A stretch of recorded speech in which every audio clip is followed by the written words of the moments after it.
그래서 기본적인 내용부터 한번 살펴보시죠.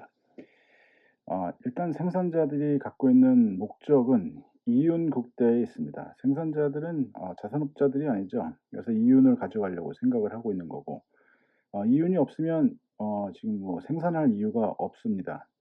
그래서 시장에서 자신의 물건을 판매를 하고 거기에서 이윤을 최대한으로 높일 수 있는 그러한 자원의 배분은 어떻게 될까? 이것을 고민하는 것입니다. 자원을 배분을 한다. 갖고 있는 생산 기술, 그리고 생산 요소, 이것을 어떻게 구분을 할까? 배분을 할까? 이렇게 얘기를 하는 거죠. 그렇게 해서 얼마만큼의 상품을 생산하는 것이 '내가 이윤을 극대화하는 길일까?' 이런 생각을 하고 있다 이런 얘기입니다. 그래서 이윤을 극대화시키기 위해서는 생산 요소를 가장 적게 투입을 하고 가장 많이 생산할 수 있는 그러한 생각을 하게 되는 거죠. 그러니까 어떤 생각들을 하는 겁니까? 사람들 쥐어짜서 지금 고용 노동자들 "열심히 일해라." 이렇게 만들어 주고 "너네들의 전문화를 위해서 분업해 줄게." 이렇게 얘기를 하는 것이고, 또 "대량 생산을 하면서 우리가 자본을 많이 투입을 할게."라고 얘기를 하는 거고, 이러한 과정을 통해서 가장 효율적으로 자원을 배분할 수 있는 그러한 방법들을 우리는 고민한다 이런 얘기입니다. 그죠? 그래서 우리는 이 생산자들의 지금 생각들을 기본적으로 이렇게 지금 간단하게 뭐 단순화시켜서 본다라는 얘기입니다.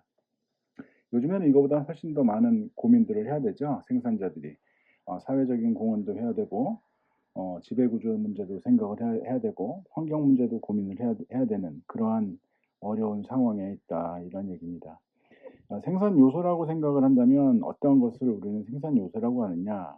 노동, 자본, 토지 기술, 경영 지식, 정보 이런 것들을 얘기를 하죠.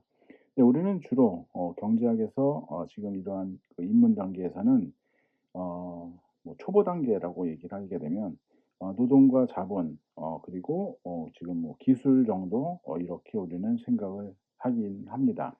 그래서 이쪽 부분에 대해서는 그래프를 그리기가 상당히 좀 어렵고, 지금 어떠한 어 기술적인 측면으로 함수로는 보여줄 수가 있긴 하지만, 생산 요소로 지금 세분화해서 공부를 하려고 그러면 좀 고급 단계로 넘어가셔야지 된다 이런 얘기입니다.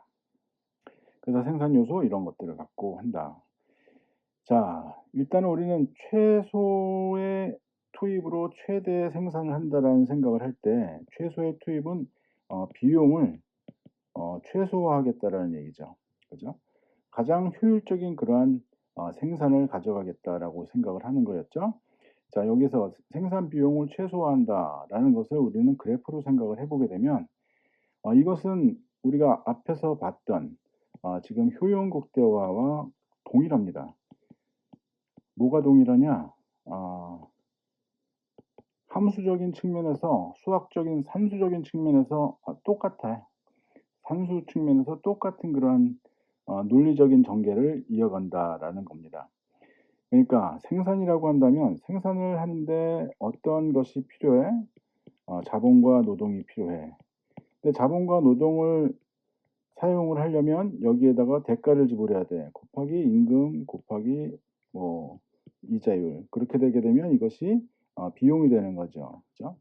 그래서 이러한 비용을 우리는 치르고 이러한 생산을 가져가는 거죠. 효용에서는 효용을 가져가는데 이 사람들은 어떤 것이 필요해? 여기서는 유로 많이 썼죠. 지금 X라는 상품과 Y라는 상품을 소비를 해. 그래서 이 사람들이 갖고 있는 소득이 있었어. 소득이 있으면 X 그리고 PX 그리고 Y 그리고 PY, Y에 대한 가격, X에 대한 가격을 지불해서 자신의 소득을 다 사용을 하고 효용을 극대화시키는 이러한 거죠.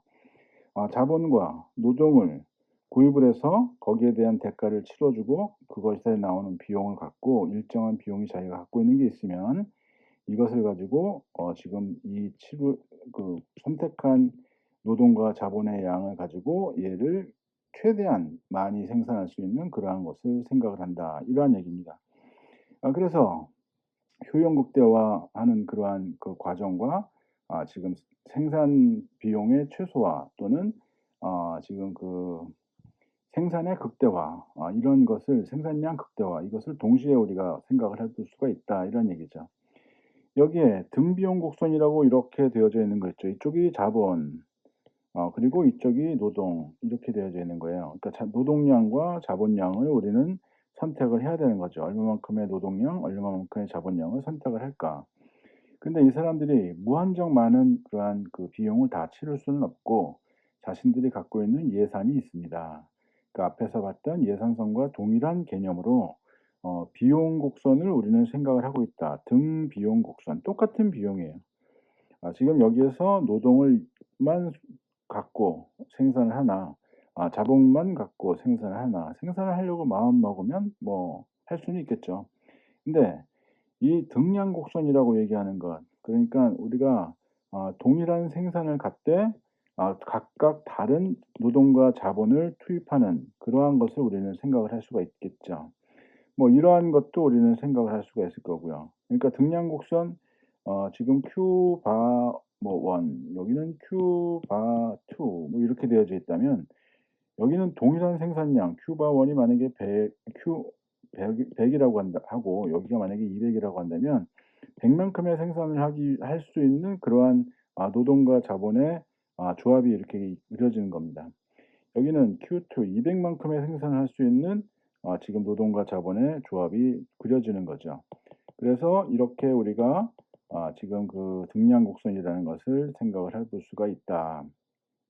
근데 이러한 점에서 생산을 할 수도 있어요. 얘가 갖고 있는 자원을 다 사용을 하고 그리고 비용을 다 사용을 하고 여기서 생산할 수 있지만 얘가 만약에 노동을 덜 투입을 하고 자본을 더 많이 투입을 한다면 지금 이보다 더 높은 생산점으로 옮겨갈 수가 있더라 이런 얘기죠. 그죠? 똑같죠? 저기서 봤던 얘기랑. 그래서 이러한 그 측면에서 보는 거는 똑같다. 이러한 그 측면에서 산수적인 측면, 기하학적인 측면에서 보는 거는 지금 그 똑같다 이런 얘기죠.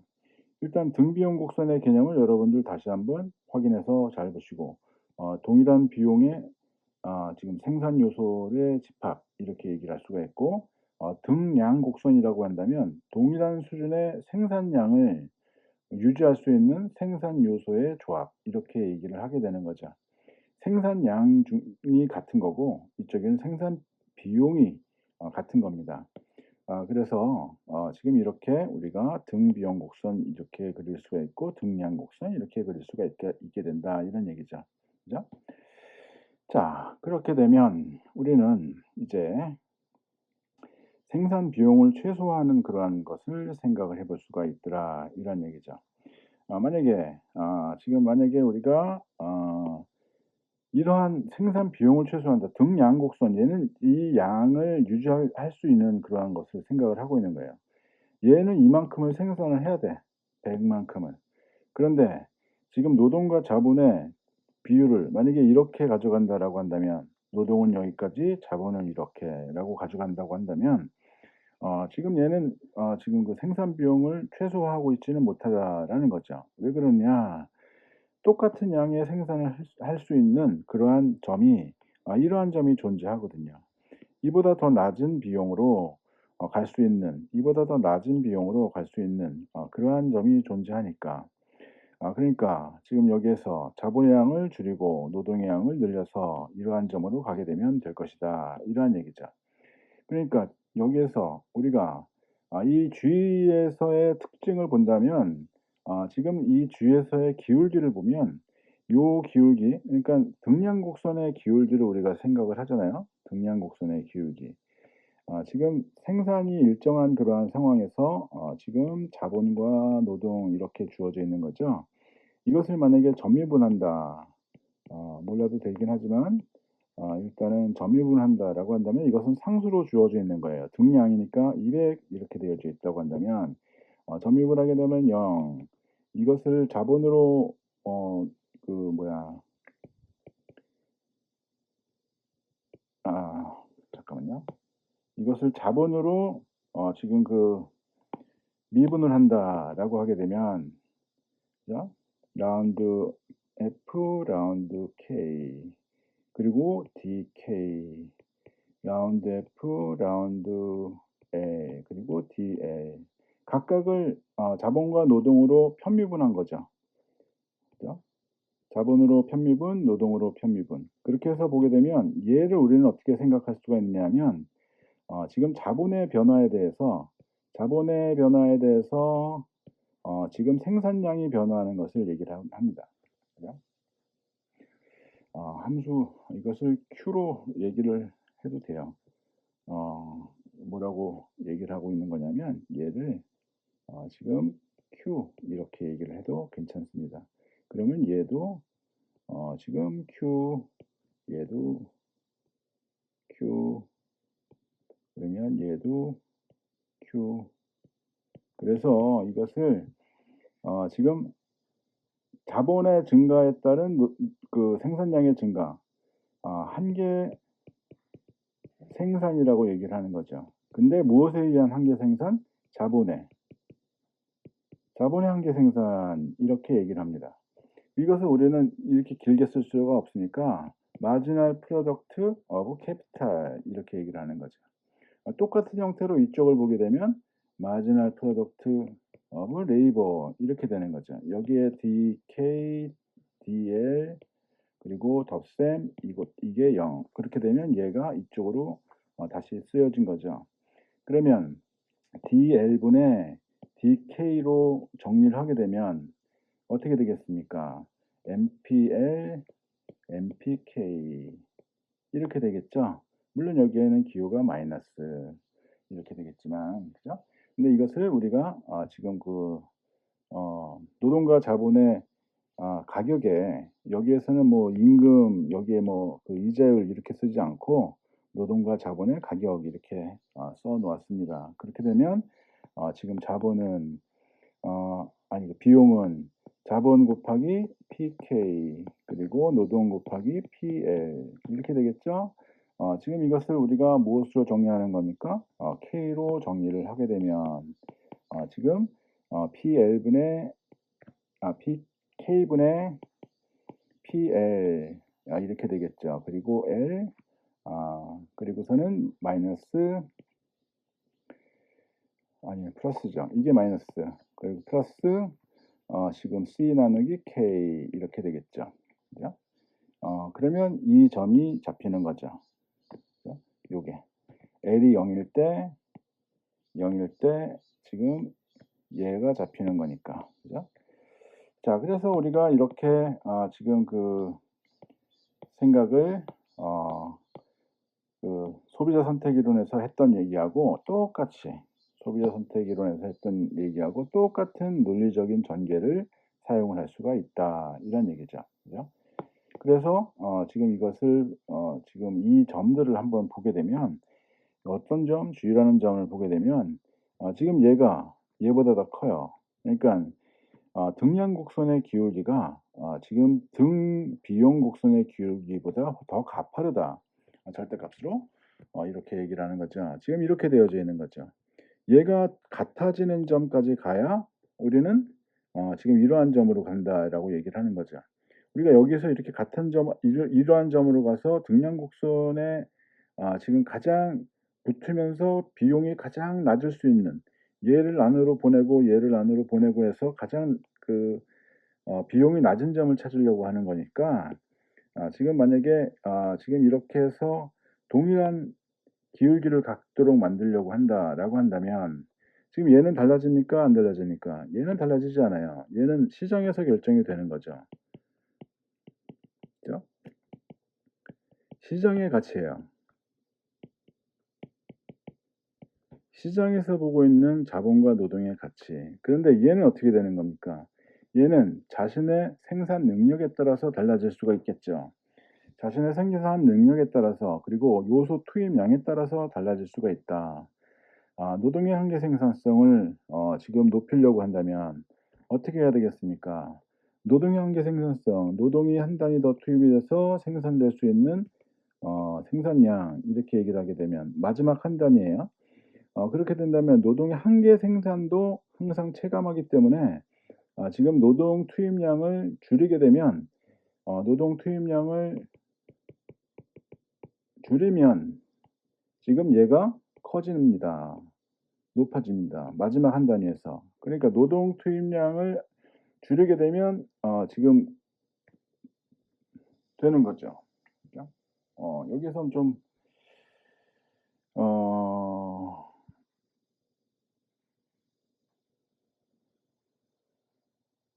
아이고 이게 아니 거꾸로 얘기했죠. 얘가 전체가 작아져야 되는 거죠. 그래서 얘를 감소를 시켜야 되는 거예요. 얘를 감소시키려면 노동 투입량을 증가시켜서 얘를 떨어뜨리는 거죠. 그죠? 미안합니다. 주의라는 점을 보게 되면 지금 얘가 너무 커. 얘를 갖다가 줄여야 돼. 그러면 얘를 줄여야 되는 거죠. 얘를 줄이고 얘를 키워야 되는 거죠. 그러니까 얘를 키우려고 그러면 자본의 투입량을 지금 어떻게 해야 되니까 줄여야 되죠. 얘는 노동의 투입량을 지금 늘려야 되죠. 그래서 노동을 늘리고 자본을 줄이는, 그래서 F라는 점으로 갔을 때 우리가 지금 얘가 비용을 최소화할 수 있다라고 얘기를 한다. 이런 얘기죠. 그죠? 자, 그래서 우리가 이러한 그 점에서의 것을 보게 되면 우리는 이 노동의 한계 대체율, 기술적 한계 대체율이라고, 아니, 기술적 한계 대체율, marginal rate of technical substitution. 우리가 그 한계 대체율이라고 위해서 볼 때는 지금 효용을 동일하게 유지할 수 있는 뭐 이러한 것을 얘기를 했지만, 여기에는 생산량을 동일하게 유지할 수 있는 자본과 노동의 조합의 변화 뭐 이런 것들을 보면서 나타날 수 있는 한계 생산의 변화의 비율, 이걸 얘기를 하는 거거든요. 그래서 이것을 우리가 지금 기술적 한계 대체율이다 이렇게 얘기를 합니다. 그죠? 기술적 한계 대체율, 이렇게 우리가 이야기합니다. 그래서 이것이 지금 사회적인 가치와 이 사람들이 갖고 있는 생산 능력 그리고 자본 노동의 투입 비율, 이것이 일치가 되는 그러한 점까지 갈 때 지금 우리는 비용을 최소화할 수 있다 이렇게 얘기를 하고 있는 것이죠. 그죠? 자, 한계 생산이 지금 체감한다라는 것에 대해서 한번 그려놓은 것을 보도록 하시죠. 생산 요소가 투입될 때마다 이거는 우리가 효용 극대화할 때 얘기하는 효용 곡선하고 똑같습니다. 효용하고 똑같아요.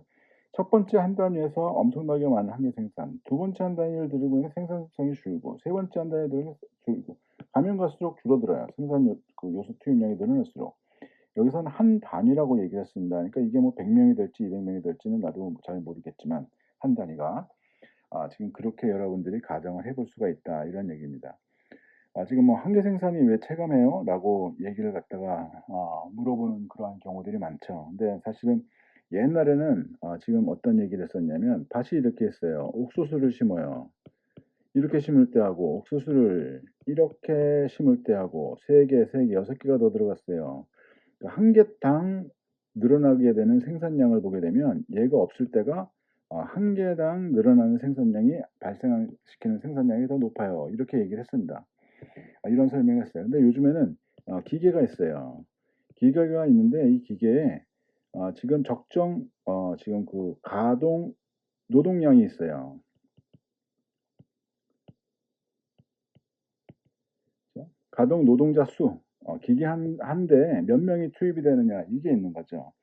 그래서 이것을 더 만약에 여기가 4명인데 만약에 5명이 투입이 됐다라고 해서 1명이 더 투입이 됐을 때 뭐 이렇게 해서 증가가 되는 그러한 생산량은 극히 미미해질 거다 가면 갈수록 이런 얘기들을 하게 되는 거죠. 그래서 한계 생산은 감소합니다. 그래서 한계 생산 체감의 법칙입니다. 이거는 법칙이에요. 한계 생산은 체감합니다. 항상. 그래서 이렇게 한계 생산 체감한다 이런 얘기를 하게 되는 거고, 자, 이렇게 한계 생산이 체감하는 것을 가만히 들여다보게 되면 한계 비용이 증가하는 것을 역으로 우리가 생각을 할 수가 있죠. 여기는 생산량입니다. 지금 생산량이 여기서부터 여기까지, 여기부터 여기까지, 여기부터 여기까지, 여기까지 이렇게 늘어나는데, 생산량이 뭐 한 단위, 두 단위, 세 단위, 한 단위, 두 단위, 세 단위 이렇게 해서 늘어나는 걸 생각을 해 보자. 그런데 여기에서 노동 한 단위, 노동 두 단위 이렇게 증가했어요. 여기에서부터 여기까지는 생산량 셋, 노동 한 단위 더 들어가서 여기선 생산량 둘, 여기서는 한 단위 더 들어서 생산량 하나 이렇게 되잖아요. 자, 이렇게 되기 때문에 이것을 생산을 만약에 한 단위를 생산할 때 들어가는 비용으로만 생각을 한다면 가면 갈수록 비용이 여기에서 생산량을 한 단위를 더 늘리기 위해서는 노동 투입량이 늘어나야 되는 것들이 훨씬 더 많아지는 거죠. 그러면 지금 가면 갈수록 생산 비용이 증가하는 그러한 모습을 예상할 수가 있을 거다 이런 거죠. 자, 이것을 우리가 비용의 측면으로 한번 다시 그려 놓은 게 이것입니다. 비용으로만 우리가 생각을 하자. 고정 비용 없는 경우에 총 비용을 얘기를 하자 이거예요. 고정 비용이 있다면 우리는 이렇게 그리진 않죠. 그죠? 여긴 고정 비용 없이 지금 가변 비용만 가지고 생각을 하는 거예요. 자, 이렇게 돼서 생산량을 늘릴 때마다 지금 그 비용은 노동자의 투입수는 점점 더 많이 늘어나야 되는 한 단위를 더 생산하기 위한 그러한 노동자의 투입량이 훨씬 더 늘어나게 되는 그러한 것들을 보기 때문에 지금 우리가 한계 비용은 체증한다 이렇게 얘기하는 거죠. 한계 비용은 체증한다 이렇게 얘기를 한다 이겁니다. 그래서 한계 생산의 체감, 한계 비용의 체증. 이건 동일한 얘기입니다. 근데 엎어놓고 다르게 보게 되면 또 달라지는 거죠. 그러니까 생산 요소 투입량 이거 자체를 생산 요소 투입에 들어가는 비용으로 생각을 할 수가 있어요. 그죠? 비용으로 바꿔 놓으면 여기를 다 비용으로 바꿔 놓을 수가 있겠죠. 그죠? 그리고서는 비용과 지금 총 생산 이 그래프를 얘를 위로 올리고 지금 얘를 밑으로 내린다라고 생각하게 되면 이 그래프가 나오는 거죠. 그렇죠? 자, 그래서 어퍼치나 매치나 뭐 이렇게 생각할 수도 있겠지만 여기에서는 한계 생산이 체감하고 한계 비용은 체증한다 이렇게 얘기를 하죠.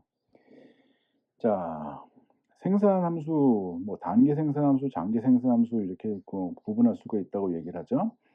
이 구분할 수 있는 가장 큰 요소는 지금 여기에서는 생산 뭐랄까요?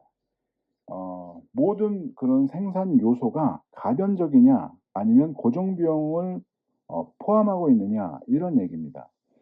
단기적으로는 지금 고정 자본을 지금 변동시키기가 굉장히 어려워요. 장기적으로는 지금 토지, 자본, 기술 모든 것이 가변적이다 이런 얘기죠. 그렇죠? 지금 뭐 단기적으로 만약에 뭐 생산 시설을 하나를 더 짓겠다. 뭐 미국에다가 배터리 공장을 만든다라고 하는데 시간 굉장히 오래 걸리죠.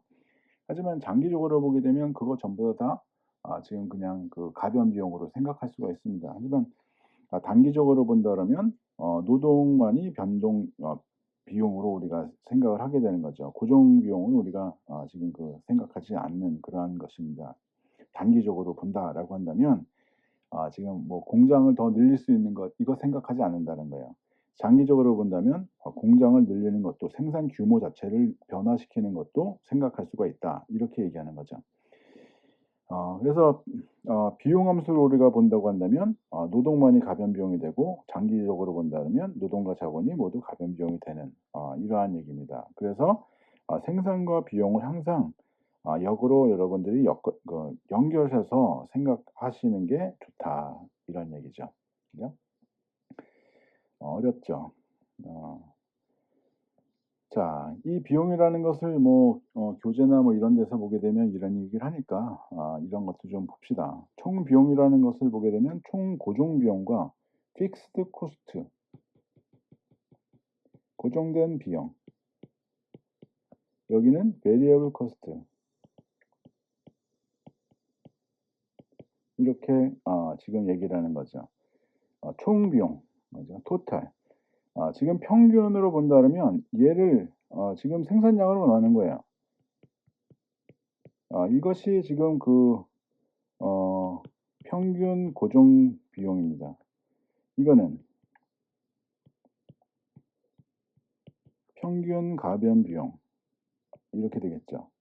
자, 고정비용이라고 얘기한다면 한 번 땅 들어가고 나서 더 이상 달라지지 않는, 그러니까 토지를 땅 구입하고 나면 달라지지 않는, 여기에 기계를 지금 뭐 공장을 지어서 기계를 집어넣었다라고 한다면 더 이상 달라지지 않는 거죠. 그죠? 근데 여기에서 생산량이 계속해서 늘어난다라고 생각한다면 지금 생산량이 늘어나면 늘어날수록 지금 평균 고정 비용은 점점 줄어드는 이러한 모습을 보일 수가 있겠다라는 거 그려지시죠? 그죠?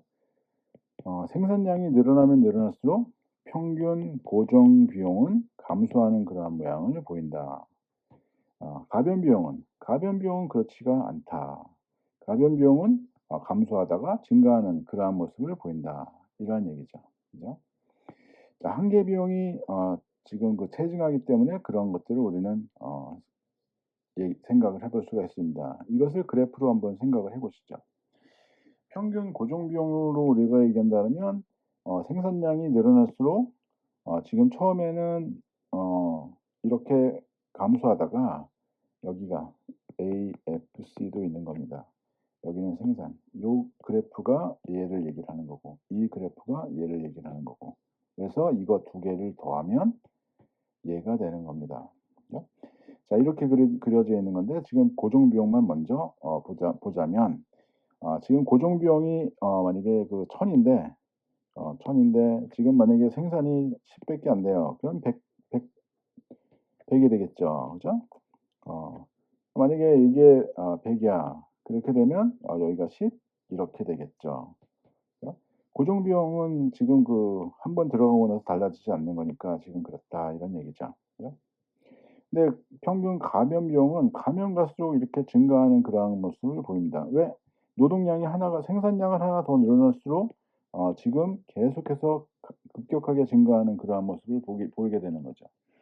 생산량이 늘어나면서 노동량이 늘어나는 게 지금 하나, 여기는 2개, 여기는 3개, 여기는 4개, 여기는 5개, 여기는 6개, 7개, 8개 단위의 노동이 투입이 되기 때문에 지금 가변 비용은 가면 갈수록 증가하는 그러한 모습을 보이게 된다.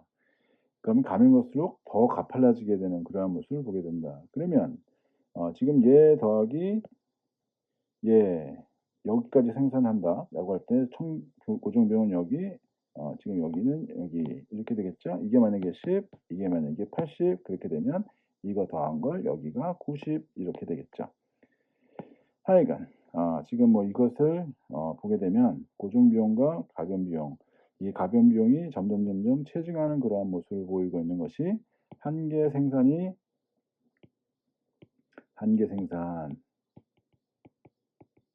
어떻게 체감, 그리고 한계 비용이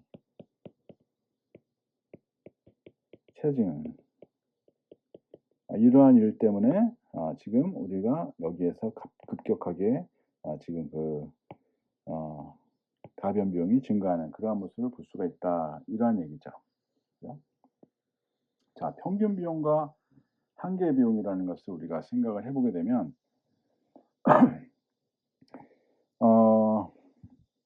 그러니까 이것은 한 단위의 변화에 따라서 나타나는 거고, 이것은 평균적으로 나타나고 있는 거예요. 그죠? 에버리지 토탈 코스트 이렇게 얘기하게 되면 지금 토탈 코스트를 생산량으로 나눈 거란 말이죠. 지금 이것을 보게 되면 토탈 코스트는 지금 뭐죠? 지금 여기에서 우리가 고정 비용 그리고 가변 비용 이것을 생산량으로 이렇게 나눈 것. 근데 한계 비용은 지금 생산량 변화에 따라서 총 생산량이 얼마만큼 달라졌냐, 총 비용이 얼마만큼 달라졌냐 이거 얘기하는 거죠. 마지막 한 단위에서 지금 이 생산량이 한 단위가 더 추가로 증가했을 때 추가로 발생되고 있는 그것을 얘기를 하고 있다 이러한 얘기입니다. 그래서 이것이 지금 항상이에요. 평균 총 비용의 최저점을 평균 비용 그러니까 한계 비용이 통과한다. 이거는 증명 가능합니다. 증명 가능한데 평균 총 비용을 미분을 해서 이것을 0으로 놓으면 지금 한계 비용과 평균 총 비용이 같아지는 그러한 점으로 그려지거든요. 그래서 지금 여러분들이 지금 그 증명해서 볼 수도 있습니다. 그래서 이러한 점을 우리는 늘 생각한다. 지금 평균 총 비용의 최저점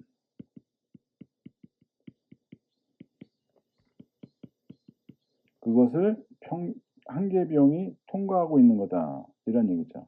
그러니까 요 점에서 한 단위를 더 추가를 시키게 되면 평균 비용보다 한계 비용이 더 높아지는 거예요. 여기까지는 지금 한계 비용이 평균 비용보다 더 낮은 그러한 상황이죠. 이게 지금 여기서 한 단위에 더 생산을 늘리기 위해서 발생된 그러한 그 비용이 여기까지니까.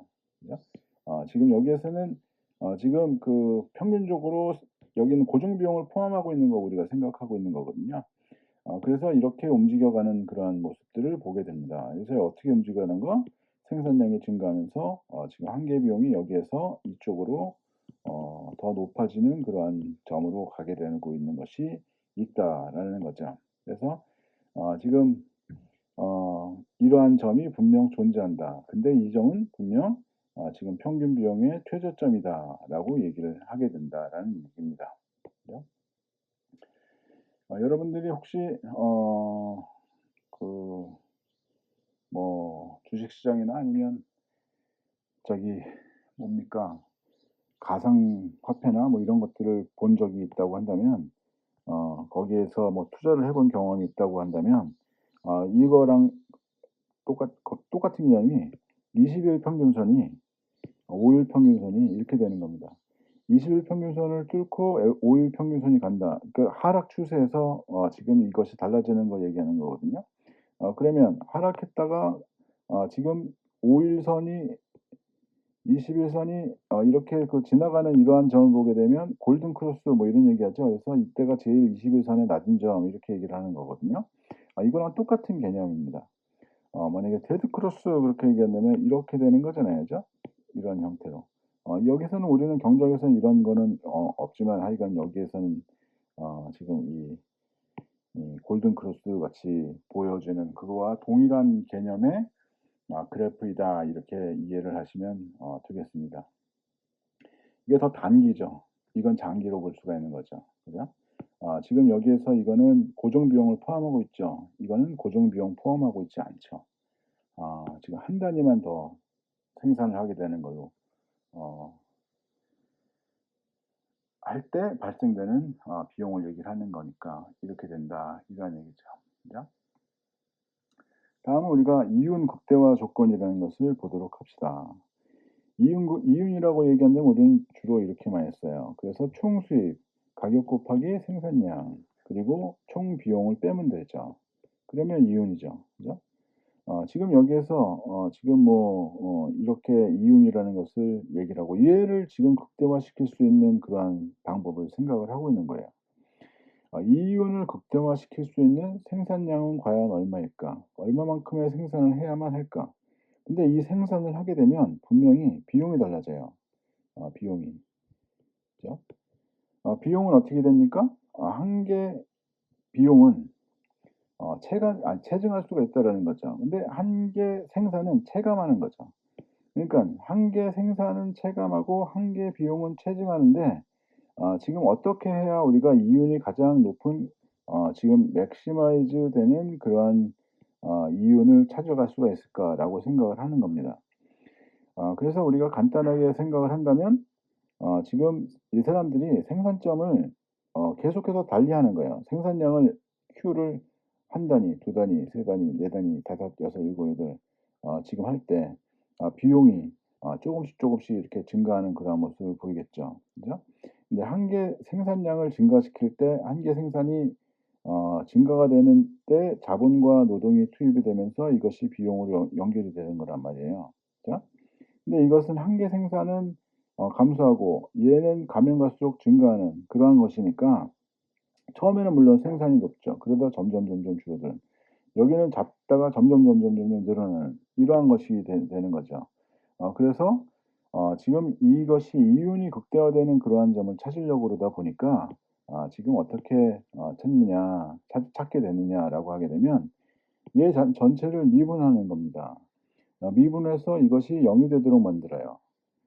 그래서 그것을 지금 그 조건을 갖다 찾아보는 거죠. 그러면 이것은 총 수입이 되는 거고 여기는 총 비용이 되는 거거든요.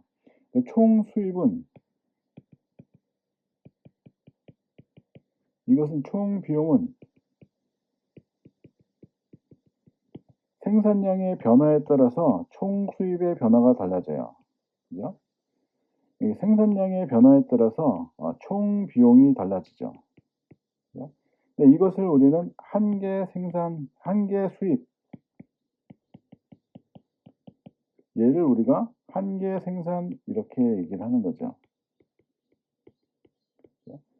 그래서 이 둘이 같아지는 점이 있을 거야. 한 개 수입은 뭐 감소하는 율로 증가해. 감소하는 율로 증가해. 증가는 하는데 점점 감소하는 율로. 한 개 생산은 증가하는 율로 체증하는 율로 증가해. 이렇게 되는 거죠. 그러니까 한 개 생산 뭐야 이거 내가 한 개 비용이죠. 죄송합니다. 자꾸 그렇죠?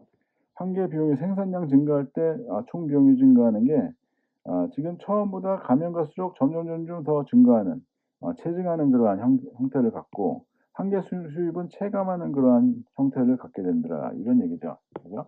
총 수입의 변화가 이렇게 생기고 총 수입의 변화는 이렇게 생기고 총 비용의 변화는 이렇게 생기고 그래서 이것에 지금 증가하는 그 다음 모습을 보게 되면 이것이 점점 더 커지는 여기는 점점 작아지는 이러한 모습을 갖고 있더라.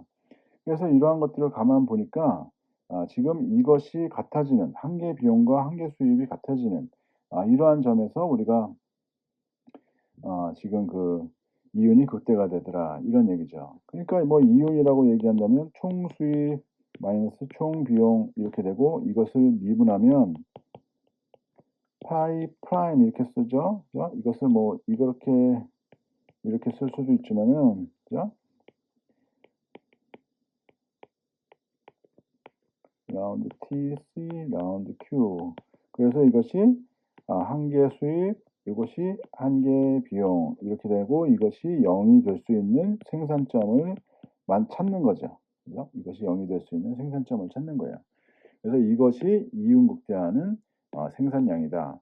이것이 0이 되려고 그러면 얘랑 같아질 수밖에 없는 거죠. 그래서 한 개 수입과 한 개 비용이 같은 그러한 점에서 우리가 이윤이 극대가 된다. 이런 얘기를 하게 되는 겁니다.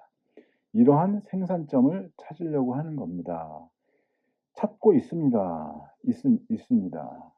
기업들은 그렇게 행동을 합니다. 그래야 생존의 가치가 있는 겁니다. 이렇게 얘기를 하는 거죠.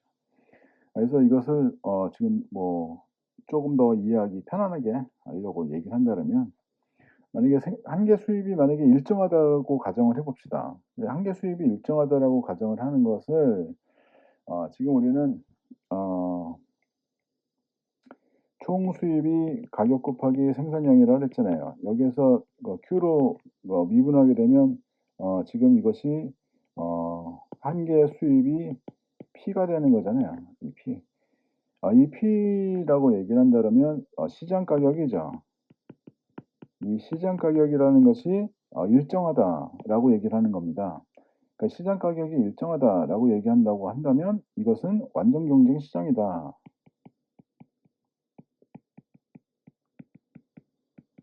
이것이 이러한 뜻이 여기에 내포가 되어져 있는 건데 우리가 시장 이론에 대해서는 다음에 공부를 하거든요. 그때 다시 한번 보도록 하시죠.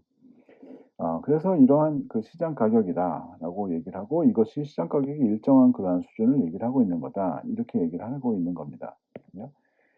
만약에 그렇지 않다라고 한다면 생산량이 점점 생산량이 점점 늘어날수록 시장 가격은 떨어질 수가 있겠죠. 그것이 일반적으로 우리가 생각하고 있는 지금 뭐 독점이나 뭐 이런 데서 우리가 생각을 할 수가 있겠죠.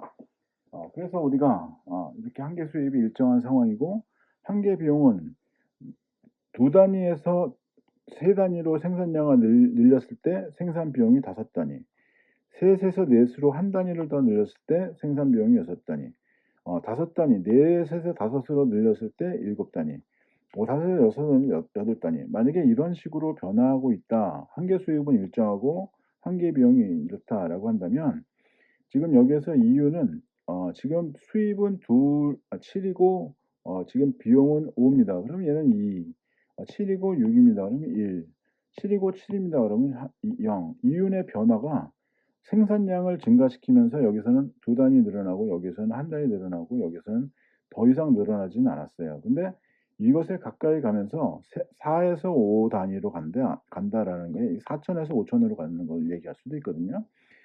4,999,999 이렇게 가다 보면 이것이 증가되는 것이 0.000001 뭐 이만큼 증가하더라. 그래서 다섯 단위까지 땅 가게 되면 5천 개를 땅 가게 되면 이것이 이윤이 더 이상 변화하지 않는 그러한 상태로 가다가 수입은 그대로인데 만약에 그 비용이 한 단위가 더 증가했다 그러면 여기서는 이윤이 감소하는 거잖아요. 그렇다 그러면 생산하는 사람들이 다섯 단위 이상 생산을 하느냐? 안 합니다. 여기까지 하고 생산을 그만하죠. 그래서 이렇게 한계 수익과 한계 비용이 일치하는 그러한 점이라는 것을 우리가 다시 보여주게 됩니다. 산수를 생각하지 않고 그냥 아주 간단한 표만 가지고 얘기를 하게 되는 거죠. 그죠? 자, 이윤 극대점이라는 것을 우리가 생각을 해보자. 지금 여기 그려져 있는 것을 보게 되면 우리가 이미 봤던 거 이렇게 있습니다. 평균 총 비용, 그리고 지금 그 한계 비용. 한계 비용이 평균 총 비용의 최저점을 통과해요. 그죠? 이렇게 쭉 올라가는 겁니다. 근데 우리는 이윤국대는 한계 수입과 한계 비용이 일치하는 점이라고 얘기를 하고 있어요. 한계 비용과 한계 수입이 일치하는 점. 근데 여기서는 가격이 7, 아까 위에서 봤던 이렇게 7이라는 것에서 일정하게 쭉 유지가 되고 있는 것을 얘기를 하고 있는 거죠. 근데 한계 수입은 한계 비용은 이렇게 가고 있는 거죠. 그래서 한계 비용과 한계 수입이 일치가 되는 이 점이 C점이 지금 한계 수입과 한계 비용이 일치되는 이러한 점에서 이윤이 극대가 되고 이렇게 될 수 있는 생산점을 이렇게 쭉 가다가 여기서 이렇게 되네. 이런 점으로 우리는 지금 그 생산을 하게 된다. 이러한 것입니다. 그러면 이윤이라는 것은 우리가 어떻게 얘기했습니까? 이윤이라는 것을 지금 이윤이라는 것을 파이로 했고 총 수입 그리고 총 비용 이렇게 얘기를 했죠. 지금 여기까지 생산했다라고 한다면 지금 이 평균 총 비용은 여기입니다. 그죠? 평균 총 비용의 그래프가 여기죠. 평균 총 비용이 ATC 이렇게 여기까지 되어 있는 거잖아요. 그러면 여기서부터 여기까지가 지금 Q 곱하기 평균 총 비용 그렇게 되면 이것이 전체가 총 비용이 되는 거죠. 토탈 코스트. 그죠? 근데 여기에서 총 수입은 가격 곱하기 생산량 이렇게 되는 거죠. 가격 여기 그리고 생산량 여기. 그러니까 지금 이만큼이 총 수입이죠. 거기에서 비용을 이만큼을 뺐습니다. 그러면 그죠. 총 비용을 이만큼 뺐어요. 그럼 이 사람들이 가져갈 수 있는 이윤은 지금 여기가 되는 거죠. 그래서 이만큼이 이윤이 된다. 기업의 이윤이 발생하는 그러한 점이 된다. 이렇게 되는 겁니다. 그죠? 이 그래프는 무지하게 많이 봅니다. 나중에 자주 보게 됩니다. 자주 보게 돼요. 저기 시장 이론을 공부할 때 여기를 자주 보게 됩니다. 그래서 익숙하게 보시는 게 좋다 이런 겁니다. 그렇게 복잡할 건 없어요. 지금 여기에서 지금 그 평균 총 비용, 그리고 한계 비용 두 개, 그리고 가격 이렇게 이것이 한계 수입이라고 얘기를 하고 있는 거. 이렇게 얘기하고 있는 것. 총 수입이 P 곱하기 Q인데 이것을 미분을 하니까 P가 나왔어. Q로 미분하니까. 이것을 Q로 나누니까 평균 수입이 됐어. 이것도 가격이야. 그죠? 이것을 Q로 나누면 이렇게 되겠죠? 그러니까 이것을 미분을 해도 Q, P, 이것을 Q로 나누어도 지금 P 가격 이렇게 되는 거죠. 그래서 지금 요 선에서 이 세 개가 한꺼번에 들어가 있는 거죠. 그죠? 근데 사실 그렇게 복잡한 건 아니죠. 그죠? 지금 생산이 여기일 때 지금 한계 비용 여기, 평균 비용 여기, 그리고 가격은 여기. 그죠? 그럼 여기 사람들은 그 한계 비용 여기까지 여기까지 생산해서 여기까지밖에 안 됐으니까 더 생산해도 되죠. 그죠? 지금 여기에서 지금 평균 비용이 여기인데 지금 그 수입은 평균 비용은 여기인데 수입은 여기까지 돼 있어요. 그죠? 총 수입은. 그러면 이것보다 더 많은 거죠. 이 사람들 이윤 늘어 있으니까 생산 더하게 되면 더 늘어나는데 안 하겠어요? 하지. 생산 더하지. 그래서 생산을 계속 늘어나서 지금 만약에 이러한 점까지를 갔다. 근데 여기까지 해서 이쪽으로 옮겨갔다라고 하게 되면 한계 비용 여기 한 단위를 더 추가할 때 나타나게 되는 거 이렇게 되는 거죠. 그죠? 평균 비용 여기 이렇게 되는 거죠. 그럼 여기에서는 한계 수입과 한계 비용이 일치합니까? 한계 수입은 여기 한 단위를 더 생산할 때 발생했던 거는 여기 여기에서 있는 그 비용의 증가는 여기. 그러니까 한 단위를 더 생산하면서 수입은 그대로인데 비용이 더 늘어났어. 그럼 여기까지 이 점에서 이렇게 생산을 늘리겠습니까? 생산 더 안 늘리죠. 다시 이러한 점을 우리는 생각할 이유가 별로 없죠. 그죠? 그래서 우리가 이렇게 이윤국대라는 것이랑 지금 그 그래프나 이런 것들로 우리가 보시면서 생각해 볼 수가 있다 이런 얘기입니다. 그래서 여기에서 이윤국대점 한계 수입과 한계 비용이 일치하는 이러한 점 지금 여기에서 한계 수입은 여기 만약에 생산을 여기서 했다면 한계 비용은 여기서 만약에 생산했다면 한계 수입 여기 한계 비용 여기 한계 수입 여기 이렇게 되게 되니까 수입이 더 늘어나는 마지막 한 단위에서 늘어나게 되는 발생하는 그러한 비용 마지막 한 단위에서 발생하는 수입 한 단위를 더 생산해도 또 그렇게 돼. 한 단위를 더 생산해도 또 그렇게 돼. 근데 이거보다 더 늘어나게 되면 비용이 더 커. 여기는 안 가. 이렇게 되는 거죠. 그죠? 그래서 우리가 이렇게 그 이윤극대점이라는 것을 생각을 해볼 수가 있습니다. 손익분기점이다라고 얘기한다면 지금 이윤이라는 것이 이렇게 있고 지금 총 수익 가격 곱하기 생산량 그리고 총 비용 이렇게 돼 있잖아요.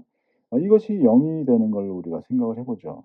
0 그리고 P, Q, P 곱하기 Q, T, C 이렇게 되는 거잖아요. 그죠? 이것을 만약에 이것을 만약에 Q로 나누었다라고 한다면 그렇다고 한다면 0 P 마이너스 TC 나누기 Q 이렇게 되면 P equal to 평균 총 비용 이렇게 되는 거죠. 손익분기점입니다. 그죠? 그 이윤이 발생하지 않는 이윤이 제로인 그러한 점이에요. 그래서 이러한 손익분기점 우리가 많이 찾죠. 그죠? 손익분기점 사업하다 보면 손익분기점이 어딘데 지금 내가 여기에서 이렇게 하고 있냐 이런 것들 얘기를 하잖아요. 그죠? 그래서 가격이 만약에 평균 총 비용보다 낮다라고 한다면 손실이 발생하고 있는 거죠. 만약에 가격이 평균 총 비용보다 크다라고 한다면 이윤이 발생하고 있다 이런 얘기죠. 그래서 이것이 같은 점에서 우리는 손익분기점이다 이렇게 얘기합니다. 손실이 나올 것이냐 이윤이 발생할 것이냐 그것이 발생할 수 있는 분기점이 됩니다. 이렇게 얘기한다. 그래서 우리는 손익분기점으로 생각을 한다면 가격과 평균 비용이 같은 점이에요. 그러한 생산점 생산을 했는데 가격은 여기 지금 여기에서는 지금 그 평균 지금 여기에서 만약에 이러한 점만 생각한다면 죄송합니다. 여기서 이러한 점만 생각한다면 여기에서 생산할 때 지금 평균 비용이 여기, 지금 평균 수입이 여기는 손실이 발생해요. 그죠? 여기서도 수입은 여기, 평균 비용은 여기도 손실이 발생하죠. 그죠? 그래서 이러한 점에서는 우리가 생산점을 여기로 보게 된다. 이렇게 되는 거죠. 근데 만약에 가격이 이렇게 주어져 있다라고 생각해 보죠. 이렇게 주어져 있다. 만약에 가격이 P1이다라고 한다면 지금 여기서 생산할 때 지금 수입이 비용보다 더 높아요. 그럼 이 사람은 이것보다 더 많은 생산을 가겠죠. 그죠? 더 많은 생산 어디까지? 이러한 점까지. 그래야지 이 사람은 손익분기점에 간 거죠. 그죠? 근데 손익분기점에 갔다고 해서 그 점이 이윤국대점이냐? 이윤국대점은 아니죠. 이 점이 지금 이러한 점이 이윤국대점은 아니죠. 이윤국대점은 여기도 되겠죠. 그죠? 가격과 지금 이 한계 비용이 일치가 되는 이러한 점이 이윤국대점이 될 거다라는 얘기죠. 만약에 가격이 이렇게 주어졌다면, 그죠? 그렇다고 한다면 한계 수입이 여기이고 지금 그 한계 비용은 이쪽이고 그렇게 만들 수 있는 생산점은 여기 이렇게 되는 거죠. 근데 우리는 여기에서 지금 얘기하고 싶은 거는 무엇이냐 하면 지금 평균 총비용과 가격이 일치하는 점에서 경제적인 이유는 없다. 이렇게 얘기하고 있는 그러한 점이거든요. 그래서 아까 내가 죄송합니다. 여기에서 지금 평균 비용을 이쪽으로 잡았어야 되는데 뭐 이런 이상한 얘기를 했어야죠. 가끔 이럴 때도 있습니다. 자, 이렇게 봐서 이거보다 더 생산해서 이러한 점으로 가고 이윤이 발생하지 않는 이러한 점에 있다. 이러한 점에 가게 될 수밖에 없는 경제적 이윤이 제로인 이러한 점에 갈 수밖에 없는 시장이 지금 완전 경쟁 시장이다. 이런 것들에 대해서 나중에 보게 되거든요. 그래서 이 그래프에 대해서 좀 익숙하게 있으면 좋겠다. 이런 얘기입니다. 자, 규모의 경제 그리고 범위의 경제 뭐 이렇게 구분이 되어져 있는 걸 한번 보시면 규모의 경제라고 얘기한다면 생산 규모가 더 커지면서 평균 비용이 감소할 수 있는 뭐 이런 그 분야 업종이 있죠. 이런 업종이 있죠. 뭐 정부의 독점이 꼭 필요로 했던 부분, 뭐 전기를 뭐 내가 생산해서 전기 라인 내가 다시 만들고 뭐 이런 것도 사실은 좀 웃기죠, 그죠? 뭐 아니면 인터넷도 사실은 원래는 규모의 경제를 가져올 수 있는 분야라고 우리는 생각을 하죠. 그래서 진입 장벽이 굉장히 높죠. 새로운 그런 인터넷망을 설치를 하고 중계기를 다 설치를 하고 하기까지가 상당히 좀 힘들죠. 그래서 규모가 훨씬 더 커지게 되면 더 나아질 수밖에 없는 규모가 작으면 더 힘들어질 수밖에 없는 뭐 이러한 경우들이 있습니다. 근데 그러한 경우 말고 공장 규모를 더 확대해서 지금 그 생산성을 높이려고 하는 생산성이라고 얘기하기보단 평균 비용을 낮추려고 하는 그러한 일들을 우리는 볼 수가 있습니다. 앞으로는 더 그런 일들이 많이 생기지 않을까라는 생각도 듭니다. 왜 그러냐면 공장이 1개, 2개 있는 거랑 3개, 4개 있는 거랑 관리하는 그러한 측면에서 이것이 전부 다 지금 그 통제소가 따로 있고 할 수 있는 그 디지털 기기가 있기 때문에 그죠? 디지털 인프라를 갖출 수가 있기 때문에 지금 1개, 2개 하는 거나 3개, 4개 하는 거나 관리 측면에서 같아질 수밖에 없는 그러한 경우도 크게 차이 나지 않을 수 있는 그러한 경우도 있습니다. 근데 일단은 생산 규모를 더 이렇게 공장을 늘린다라고 하는 것이 그렇게 쉬운 일은 아니죠. 쉬운 일은 아닙니다. 그러니까 자본 투입량을 곱하기 2, 3 이렇게 해야지 되는 경우라 곱하기 2, 곱하기 3 이렇게 하는 경우라 이게 자본 투입량이 그렇게 증가한다고 했을 때 자본 투입량은 때로는 그 매몰 비용으로 발생할 수도 있거든요. 그러니까 기업의 입장에서는 상당히 큰 리스크를 안을 수 있다라는 얘기죠. 그죠? 안을 수 있다. 그런데 시장을 확보하기 위해서 가장 좋은 그러한 방법이 또 이렇게 규모의 경제가 됩니다. 그래서 규모의 경제로 생산량을 많이 늘려놓고선 치킨 게임 한다고 얘기하죠. 그러니까 "내가 더 생산량 늘리고 나는 더 오래 버틸 수 있는데 너는 버틸 수 있어?" 뭐 이렇게 했던 거. 반도체 같은 경우가 대표적으로 그랬던 산업이고 어 그렇죠. 그래서 우리가 이 생산 규모라는 것을 어느 정도로 적절하게 할 수 있는 그러한 그 기술과 자본력과 시장을 갖추고 있느냐 뭐 이런 것들에 대해서 곰곰이 잘 생각을 하고 적정한 규모를 찾아가야 되긴 합니다. 근데 일반적으로 우리는 생산 규모를 증가를 시키게 되면 평균 비용은 감소한다. 이렇게 해서 시장을 더 확보할 수 있는 그러한 일들을 우리는 보고 있었다. 본 적이 있다. 이런 얘기죠. 근데 꼭 우리가 그 규모의 경제로 생산 규모만 늘리는 걸 생각하지 않고 생산 범위를 늘리는 경우들도 있습니다, 생산 범위를. 그러니까 자동차 생산하던 사람이 승용차도 생산하는 트럭도 생산하는 이러한 경우들도 보는 거죠. 그러니까 배를 생산하던 기업이 뭐 잠수함도 만들고 하 군함도 만들고 뭐 이런 경우도 보고요. 생산 범위가 굉장히 넓어지는 겁니다.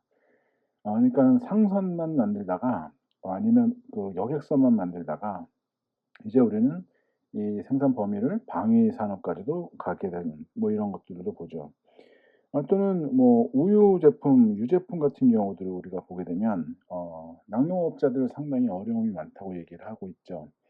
그런데 이 낙농업을 하다가 치즈를 만들다가 뭐 임실 치즈 뭐 이런 거 여러분들 뭐 체험 학습까지 뭐 있는 그런 것들이죠. 근데 뭐 이런 경우는 낙농업만으로는 우리가 살 수가 없고 치즈로 더 확대를 해야 되고 유가공업 업으로 또 더 유제품을 더 만들 수 있게 만들어야지 되고 거기에다가 체험까지 할 수 있도록 만들자 이런 용어로 범위를 늘려 나가는 겁니다.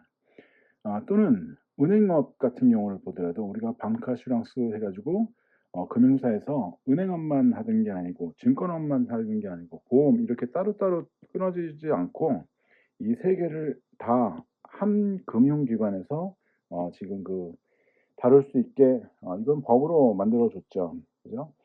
그래서 이렇게 우리는 그 범위의 경제라는 것을 생각을 합니다. 갖고 있는 기술을 또 다른 데서 뭐 찾을 수가 있으니까 자동차를 만들던 사람이 승용차를 만드는 사람이 트럭 생산하는 데 갖고 있는 기술을 사용할 수가 있으니까 또는 우유를 만드는 사람이 유제품 같은 경우를 여러 개로 확장시켜 나갈 수 있으니까 이런 거죠. 은행도 마찬가지입니다. 전문적인 금융업을 알고 있는 사람들은 지금 뭐 금융 상품에 대해서 해박한 지식을 갖고 있고 그것을 증권이나 보험으로 확대시켜 나갈 수 있는 그러한 능력이 충분하니까 이렇게 범위의 경제라는 것을 생각을 하고 있다 이런 얘기입니다.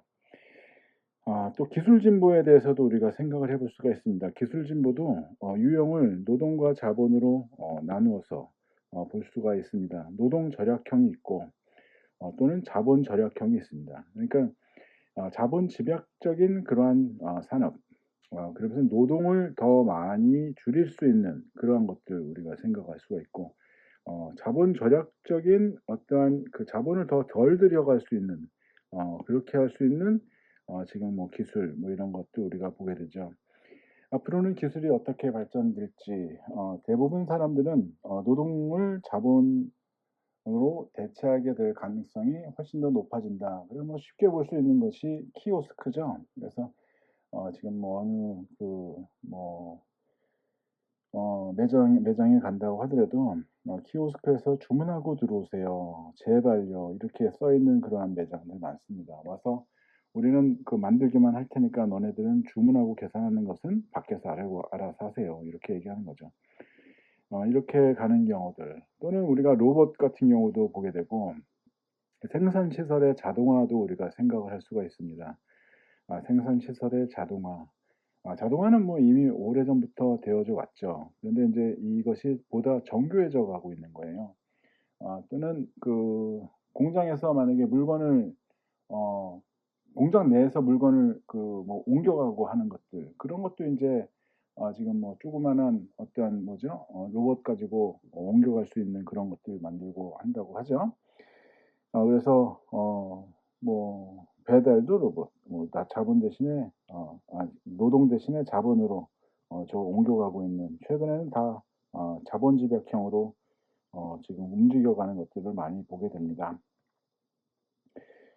노동 집약형인 그러한 자본 절약적인 그러한 기술을 사실 좀 찾아보기가 상당히 좀 어려웠던 것 같아요. 그죠? 그렇게 가는 것도 사실은 뭐 이렇게 쉽진 않은 것 같고요. 네. 근데 기술이 아무리 발전해도 지금 뭐 조선업계에서는 사람들을 구하기가 굉장히 어렵다고 얘기를 하죠. 근데 조선업이 뭐 호황이라고 하는데 "3 년치 물량을 다 받아 놨다." 이렇게 얘기를 하고 있는데, 정작 물건을 만들 수 있는 지금 조선업에 투입될 수 있는 노동력이 부족해서 지금 문제인 경우, 이런 것들 우리가 보게 되죠. 자, 이렇게 규모의 경제라는 것을 한번 여기에서 그래프로 한번 생각을 하게 되면 생산 규모만을 우리가 생각을 하는 겁니다. 여기서는 생산량을 얘기를 하는 게 아니라 생산 규모 1 단위, 2 단위, 3 단위, 4 단위, 5 단위 이렇게 만약에 나눌 수가 있다라고 할 때, 우리가 여기에서 만약에 생산 규모를 어 훨씬 더 크게 가져가서 지금 간다고 한다면 평균 비용을 단기적으로는 여기로 생각을 할 수가 있을 겁니다. 그러니깐 자본 투입량을 제외한 지금 단기 평균 비용, 이것을 우리가 생각을 하고 있는 건데, 이것이 만약에 지금 시간이 지나는 것을 생각하지 않고 규모만을 생각을 하고 생산 규모를 더 늘린다라는 얘기는 자본의 투입량이 훨씬 더 커진다는 얘기이고, 그렇다고 한다면 지금 그로 인해서 발생될 수 있는 규모의 경제를 통해서 평균 비용을 낮추는 평균 비용을 낮추는 그러한 것들을 우리는 생각을 하죠. 그렇게 되게 되면 시장에서 경쟁력이 훨씬 높아지는 거죠. 시장에서의 경쟁력이 훨씬 더 높아지는 거죠. 지금 뭐 가격과 평균 비용 이렇게 얘기할 때 우리가 가격이 이렇게 주어져 있다. 만약에 가격이 이렇게 주어져 있는데 평균 비용이 이렇게 높다라고 한다면, 여기서 생산할 때 이 사람들은 평균 비용력이 수입력이 이렇게 돼서 이러한 경우는 지금 뭐 수익이 발생될 수 있지만, 이러한 경우는 비용이 훨씬 더 높기 때문에 시장에 들어올 수가 없어요. 그죠? 만약에 가격이 여기에 있어서 여기에 있다가 지금 이렇게 지금 그 평균 비용이 낮아졌다라고 한다면, 다른 사람들은 다 여기에 있는데 나 혼자서만 이렇게 비용을 낮출 수 있다고 한다면 엄청나게 그 이점이 생기는 거죠. 이윤이 훨씬 더 많이 발생할 수 있는 그러한 경우로 생각을 하는 거죠. 그러니까 우리는 이렇게 지금 그 평균 비용을 낮추기 위해서 규모를 더 늘리고 싶어 하는 그러한 욕망에서 지금 벗어나기가 어렵습니다.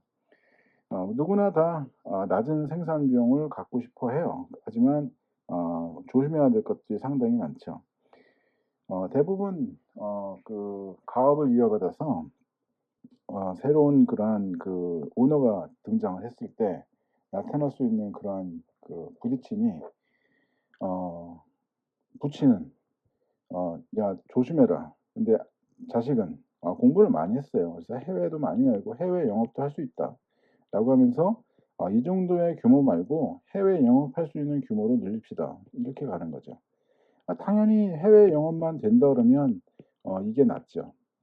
그런데 이분 같은 오래된 뭐랄까 경륜이 있는 경험을 갖고 있는 그러한 분들은 사실은 시장을 잘 믿질 않습니다. 그래서 자신들의 현금만을 잘 믿습니다. 그래서 일단은 그 자본의 그 움직임이 그렇게 빡빡하지 않도록 만들었으면 좋겠죠. 근데 시장 규 아니 그 생산 규모를 훨씬 더 크게 늘리려고 한다면 자본의 양을 엄청나게 3 배를 늘려야 되는데, 그러려고 그러면 자기 돈으로 다 할 수 있는 건 아니고 당연히 그 돈을 빌려와야 되는데, 돈을 빌려와서 이자를 못 갚는 수준까지 간다 그러면 그건 끝나는 거거든요. 근데 생산 규모를 잔뜩 늘렸는데, 생산 규모를 잔뜩 여기에서 크게 늘렸는데 갑자기 IMF가 빵 터진다든가 지금 금융위기가 빵 터진다든가 이렇게